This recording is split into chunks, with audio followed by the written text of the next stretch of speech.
આનંદ એ આપણું જ છે, બાકી કાંઈ આપણું નથી. બધું અહીંયાથી લીધું ને અહીંયા જ મૂકવાનું છે. આ આપણું કહી શકાય માત્ર ને માત્ર આનંદ છે.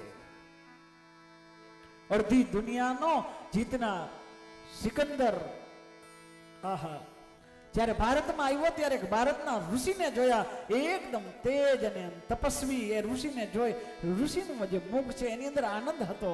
એને એટલો બધો આનંદ જોઈ સિકંદરથી રહેવાનું નહીં. અને પૂછાઈ ગયું કે મહારાજ તમે કોણ છો અને તમે આટલા આનંદિત કેમ છો? તમને આટલું બધું આમ તમારા મુખારવિંદની અંદર જાણે ભગવાન રમતા હોય ને, આટલો આનંદ શેનો છે તમને? તમારા મુખની અંદર હાસ્ય છે, આ શેનું છે?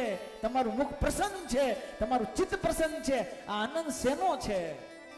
ભારતના સંતે એ સિકંદરને કીધું કે ઉભો રે, પેલા એ બતા તું કોણ છો, મારું પછી પૂછ, પેલા તું કોણ છો? એ તો કે તો કહે છે કે હું સિકંદર છું. બરાબર, જાસ ક્યાં?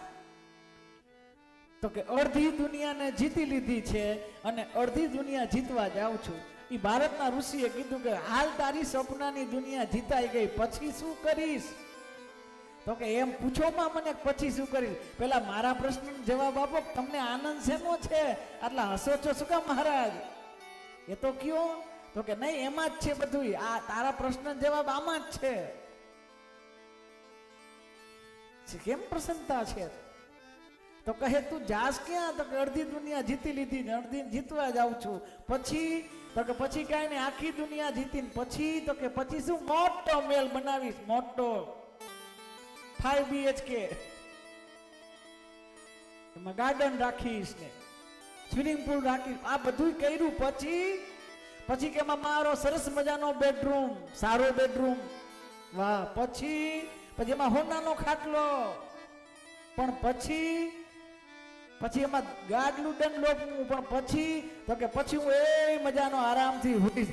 એ ભારતના સંતે એટલું જ કીધું કે આખી દુનિયાને જીતવાની કટામણ કરી, આવડી મહેનત કરી, અને સુખ તો તને છેલ્લે અહીંયા હુવામાં જ મળવાનું. તો આવ, મારી પાસે કાંઈ નથી, આવીને રેતમાં હુઈ જા. જે મજા હું લઉં છું ને એ મજા તને હોનાના બંગલામાં નહીં આવે.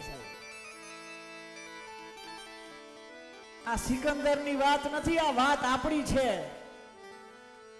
આપણે આજ કરીએ છીએ, સુખને પોસ્ટપોન કરતા રહીએ છીએ, સુખને પાછળ ઠેલવતા જઈએ છીએ. આમ થઈ જશે પછી આમ કરીશ, આમ થઈ જા પછી આમ કરીશ.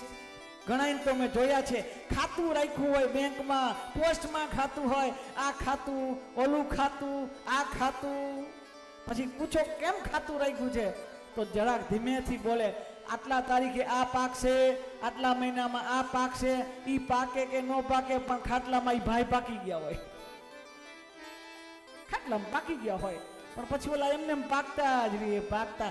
મારા વાલા, એ બધાય પાકી જાય એના કરતા આપણા પાપ પાકી જાય એના કરતા તો પુણ્યનો ઉદય થઈ જાય. અને જ્યાં ભગવાને જે અવસ્થામાં સુખ આપ્યું છે એની આનંદ લઈએ ને, આનંદ કરી લેવો. પછી વારો આવશે કે ના આવે કાંઈ ખબર નથી.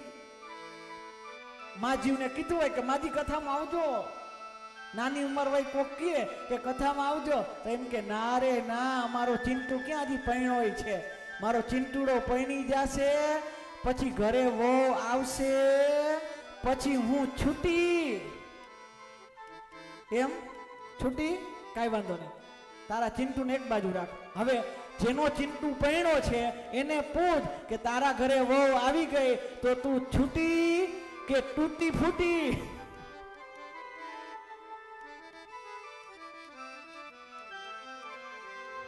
બંધન સાહેબ, સુખને કહેવાનો ભાવાર્થ છે, સુખને પોસ્ટપોન ન કરાય.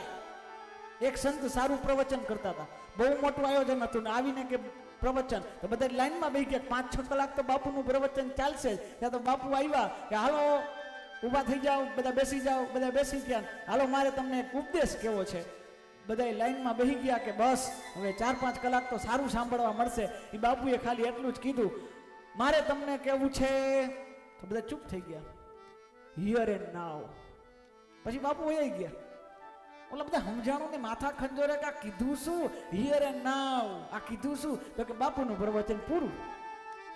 સમજો, હિયર એન્ડ નાવ નો અર્થ હિયર નાવ. હિયર એટલે અહીં ના બદલે અત્યારે જ જે સુખ છે જે આનંદ છે એ અત્યારે જ, પછી કાંઈ છે જ નહીં. યુવા બાળપણ હોય તો ભણવામાં મજા લઈ લેવાની સાહેબ, ભણતા હોય તો એમ ભણવાનું, આનંદથી ભણી લેવાનું સાહેબ. યુવાનીમાં પણ એમ જીવન જીવવાની એક રીત છે, જ્યારે જે મળ્યું ને એ માણી લેવાનું, આનંદ કરી લેવાનો, ભગવાનનો આનંદ છે કરી લેવાનો, પછી કાંઈ છે નહીં.